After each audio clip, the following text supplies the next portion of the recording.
دا د امن د راوستو دپاره بنیادي خبره دا ده چې دا ټول زموږ د ګریوان نه لاس وباسي چې افغانان په خپل کور کې خپلو مسلو ته پرېږدي.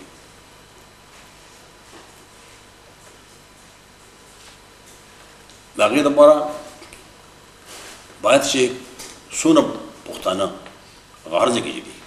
زما هېوادمل زما دوست دی او ډېر قدردان دوست دی. زما یې دونه لوی تعریف وکړو چې هغه یو سړي تعریف کېده، هغه وایي چې په آخر کې هغه ورته وایي چې یاره زه په دې دغه وم چې دا زما متعلق خبره کوي که د بل چا متعلق خبره کوي. زما دوست دی. زه به مختصر تاسو ته خپل پېژندګلو وکړم. زه د پښتنې مور نه پیدا یم، پښتون یم، ستاسو ورور یم. که تاسو ښه قوم یئ، پیاوړی قوم یئ، زه ستاسو غړی یم. که تاسو په نورو نومونو یادېږئ هم زه ستاسو غړی یم. زه یو پښتون یم، د پښتنې مور نه پیدا یم. زما نه تپوس نه دی شوی، خدای زما نه تپوس نه دی کړی چا کار ته پیدا کړم. زه خدای د پښتنې مور نه پیدا کړی یم.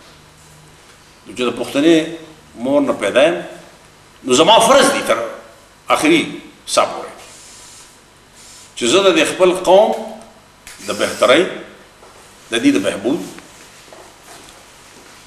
د دې د سرلوړۍ، د دې د پیاوړتیا فکر هم وکړم او په خپل چار جدوجهد وکړم.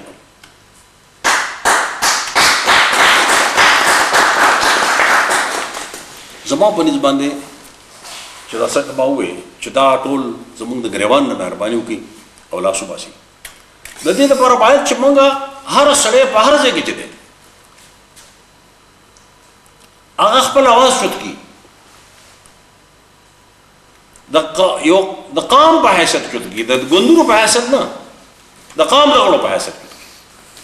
خپل د دې خبرې لپاره خپل سیاسي مفکورې شاته واچوي. کلي افغانان چې کوم دی د دې لپاره اواز چوت کړي. او بیا زه د دې ذهن یم چې زمونږ دا تکلیف که زمونږ قومي وحدت وی او هغه قومي وحدت زمونږ نه انګریز په 1893 کې نه وی اخیستی، زما دا یقین دی چې دا مشکل چې دا کوم نن د کوم آفت سره مونږ مخامخ یو اول به دا آفت راغلی نو او که راغلی وی نو زما یقین دی چې ډېر ژر به هم د پښتنو په بریالیتوب باندې تمامېده. چونکې زمونږ وحدت نشته، زمونږ قوت مات دی.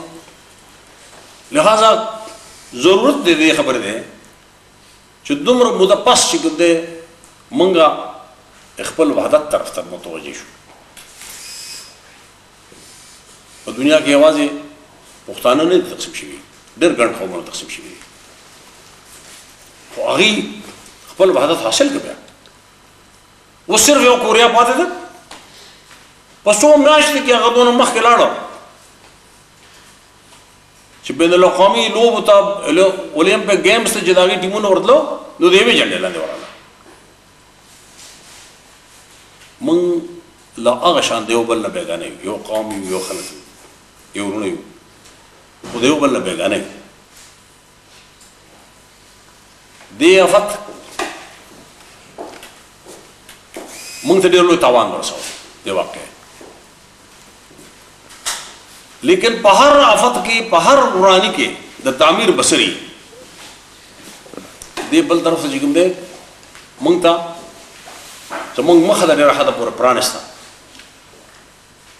ټوله دنیا کې نن پښتون او افغان متعارف شوی دی. د ټوله دنیا د نشریاتو کې چې کوم دی نن پښتو خپل مقام لري. کېدای شي که دا حالت نه وی چې پښتو ژبه د پښتون قوم او د افغان قوم تعارف چې کوم دی په دې لیول باندې نه وی شوی.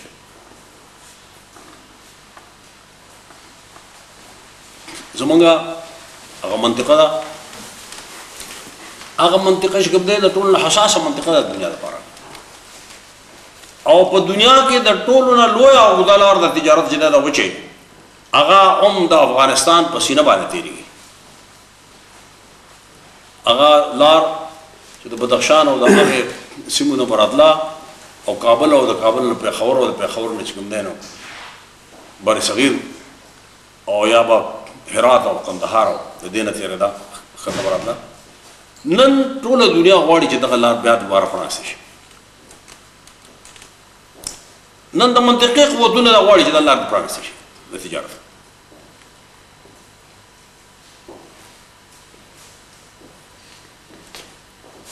نن ګاونډي ملکونه غواړي چې دا لار پرانیستل شي. خو لار به هله پرانیستل کېږي چې امن راشي. او امن زما دا عقیده ده چې امن به هله راځي چې پښتون قام خپل وحدت بیا ومومي. چې یو موجود په منځ نیم پروت وي د هغه وینه نه شي بندېدی او وینه به هله بندېږي چې دا وګڼلی شي.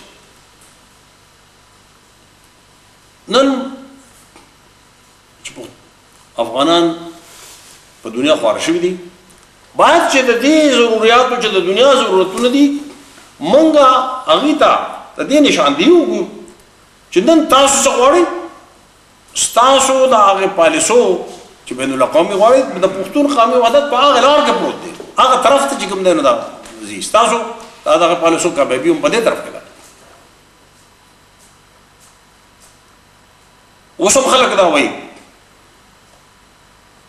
یو مفکوره دا ده چې طالبانو چې داسې کارونه کوي هغه وایي چې په هغې دا کارونه هغه کوي نه په هغې باندې کولی کېږي د دې دپاره کېږي چې دنیا کې د پښتون نوم چې کوم دی نو داسې تعارف وشي چې دا یو جاهل قوم دی او دا یو بنیادګر قوم دی او دا دهشتګر قوم دی چې که سبا له دې د منځه وړل کېږي نو چې بیا ورسره د دنیا همدردي ورسره نه وي. خو زه دا خبره کوم چې نن د دنیا سیاست چې کوم طرف ته روان دی د پښتنو بهبود هم په هغه لار کې دی د هغې سره په تضاد کې نه دی متصادم نه دی.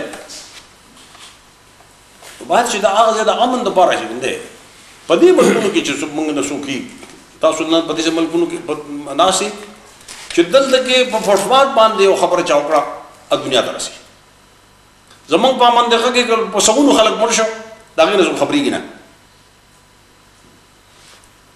باید چې په موږ کې هر یو کس فعال شي اساس شي او دې قوتونو ته دا وښیي نن دنیا یوه شوې ده نن دا یو عالمي کلی دی او انټرنیټ خو یو دفتر ته دا خبر راکوله کړې ده. نن د لویو وحدتونو دور دی د وړو وړو تقسیمونو دور نه دی.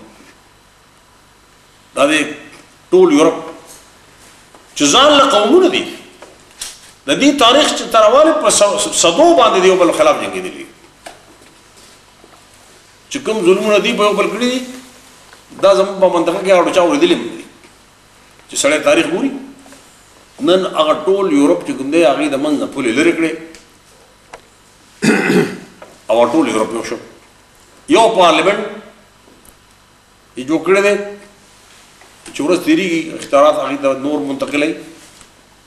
یوه سکه غواړي یوه سکه چې کوم دی څو میاشتې پس به یوه سکه رایج شي